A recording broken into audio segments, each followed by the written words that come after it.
नमस्कार मंडळी, Ramakrishna Hari. Green harvest सह प्रस्तुत Vithu Mauli copowered by JSPM university special partner सोफ्टोवॅक आषाढी वारीच्या या विशेष कार्यक्रमात मी मनश्री पाठक आपल्या सगळ्यांचं स्वागत करते.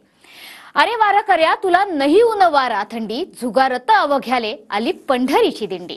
बहिणाबाई चौधरींनी आपल्या बोलीभाषेतून पंढरीच्या दिंडीचं केलेलं हे वर्णन वारीला कितीही शतकं लोटली तरी सुद्धा अगदी चपखल बसणार आहे. पंढरीच्या वाटेवरचा वारकऱ्यांचा हा प्रवास आता पंढरीतला कळस बघूनच थांबणार आहे. आढावा घेणार आहोत या चिरंतन आनंद सोहळ्याचा. विठू माऊली पंढरीची वारी. तर माझ्यासाठी जगाचे रोज जाते घर घरावे, मात्र मी सोशीन जे जे ते जनाईचे असावे. महाराष्ट्रातल्या संतांच्या मांदियाळीत महिला संतांमधलं एक ठळक नाव म्हणजे संत जनाबाई. ज्ञानोबा तुकोबांसारखी संत जनाबाई यांची ही पालखी गंगाखेड इथून पंढरपूरकडे निघाली आहे. दरम्यान परळीत संत जनाबाई पायी वारी पालखी सोहळ्याचं जोरदार स्वागत करण्यात आलंय. तर जनी म्हणे पंढरी नाता जाय राऊळ आसी आता, सर्व सुखाचा सागर जनी म्हणे शारंगधर, सर्व दुःखाची साहिले जनी म्हणे दळण केले. संत जनाबाईंची ही थोरवी याच पालखीच्या माध्यमातून वारकरी सांगत पुढे चालले आणि आता पंढरीचा कळस दिसल्याशिवाय काही ही वारकरीची दिंडी आता थांबणार नाहीये, थबकणार नाहीये.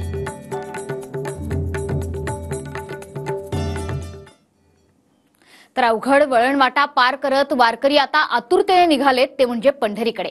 दिवे घाटाप्रमाणेच रोटी घाट हा सुद्धा अतिशय अवघड वळणांचा चढण असलेला रस्ता.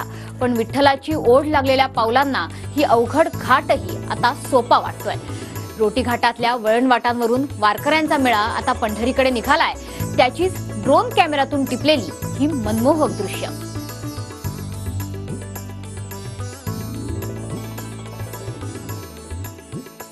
केली पाय वाट उलंघिला रोटी घाट, बिकट रोटी घाट होई सहज पार, असं म्हणत वारकऱ्यांचा हा मेळा पंढरीकडे निघालाय. नागमोडी वाटावरणातून वाट काढत वारकऱ्यांची ही दिंडी पंढरीकडे निघाली आहे.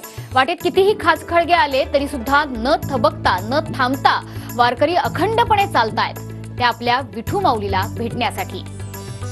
दिवे घाटाप्रमाणेच रोटी घाट हा सुद्धा अवघड वळणांचा आणि चढणाचा रस्ता आहे.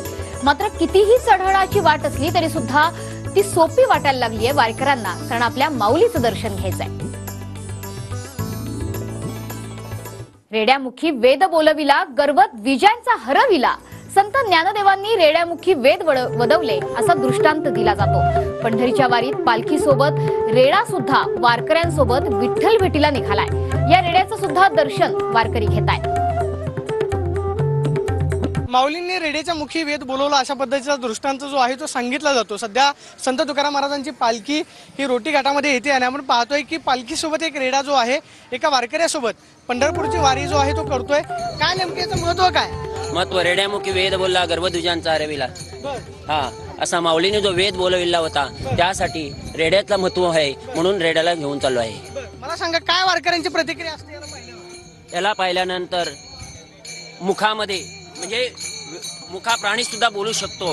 माऊलींनी रेड्याच्या मुखी वेद बोलवले म्हणजे मुका प्राणी सुद्धा बोलायला लागला. त्याचं महत्व म्हणून हा रेडा जो आहे तो ते वारकरी जे आहे ते पंढरपूर पर्यंत घेऊन जाताना पाहतोय की तुकाराम महाराजांच्या पालखीमध्ये हा रेडा वारकऱ्यांसमोर चालताना आपल्याला पाहायला मिळतो. Camera person Abhijit Pisasoni, Pradeep Kapse, TV9 Marathi, Roti Ghat. तर मंडळी हो, जर तुम्ही आषाढी वारीत असाल तर वारकऱ्यांच्या सेवेसाठी TV9ची LED व्हॅन ही सुद्धा वारकऱ्यांसोबतच पंढरीची वारी करते. TV9च्या या उपक्रमातून वारकऱ्यांचं मनोरंजन तर होतच आहे, शिवाय त्यांना अत्यावश्यक वस्तूंचं वाटपही केलं जातंय. TV9 मराठीकडून वारकऱ्यांच्या सुविधेसाठी त्यांना ज्यूट बॅग दिली जाते, पावसापासून वाचण्यासाठी छत्री दिली जाते, तसंच पितांबरीकडून विठ्ठल उपासना अगरबत्ती ही भेट म्हणून देण्यात येते. त्यामुळे तुम्ही जर वारीत असाल तर TV9च्या या LED व्हॅनला नक्की भेट द्या.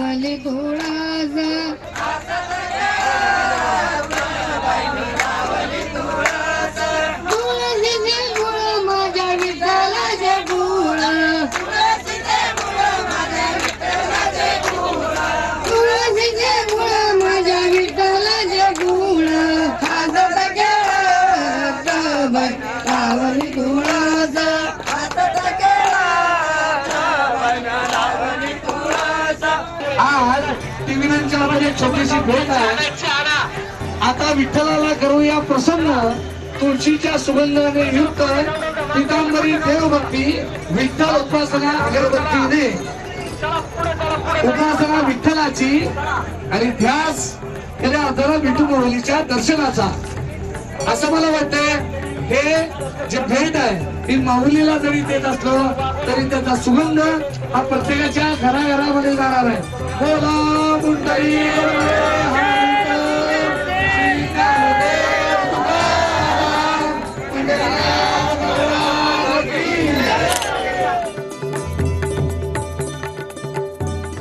त्यामुळे करावा परमार्थ अहर्निशी असं म्हणताना TV9 सुद्धा तुमच्या सेवेमध्ये हजर आहे. मंडळी हो, वारी म्हटली की भजन कीर्तन आणि अभंगांना उधाण येतं. टाळ मृदुंग वीणा एकतारी खंजिरी या हातात हात घालून ताल धरायला लागतात. काळाच्या बदलत्या प्रवाहातही चिरंतन राहिलेल्या या जुन्या वाद्यांचा नाद वारीतच ऐकू येतो. यंदा याच भजनी साहित्यांच्या खरेदीसाठी वारीतल्या वाद्य दुकानांमध्ये मोठी गर्दी झाली आहे.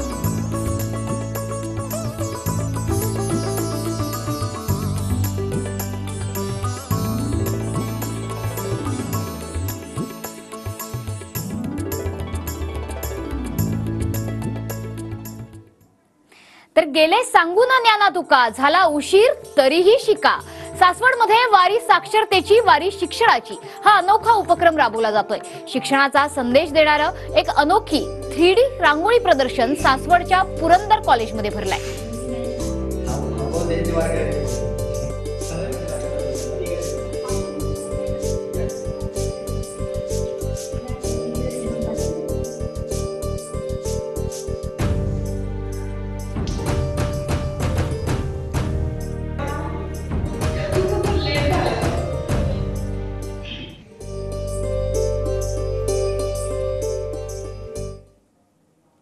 श्री क्षेत्र गाहिनीनाथगड इथल्या संत वामनभाऊ महाराजांच्या पालखी रथाला तब्बल 2.5 लाखांची बैलजोडी झुंकली आहे. आष्टी तालुक्यातल्या लाटेवाडीतील गणेश शेकडे या शेतकऱ्याच्या बैलजोडीला यंदा पालखीचा मान मिळालाय.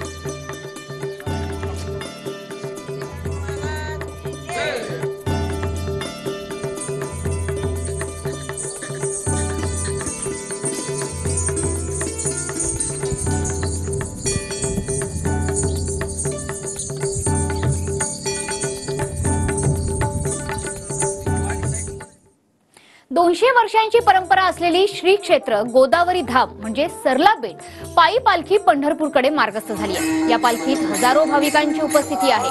श्रीरामपूर शहरात पोहोचल्यावर पालखी आणि दिंडीचं थाटात स्वागत करण्यात आलंय. तर सरला बेटहून निघालेल्या पायी पालखीचं पहिलं रिंगण श्रीरामपुरातल्या थत्ते मैदान या ठिकाणी पार पडलं. यावेळी टाळ मृदुंगाच्या तालावर वारकरी अगदी तल्लीन झाले होते.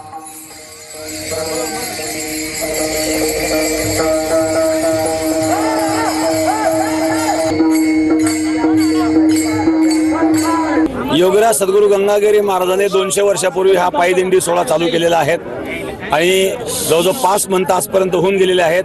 यावर्षी दिंडीमध्ये जवळजवळ 2,500च्या पुढं आणि वारकरी आहेत.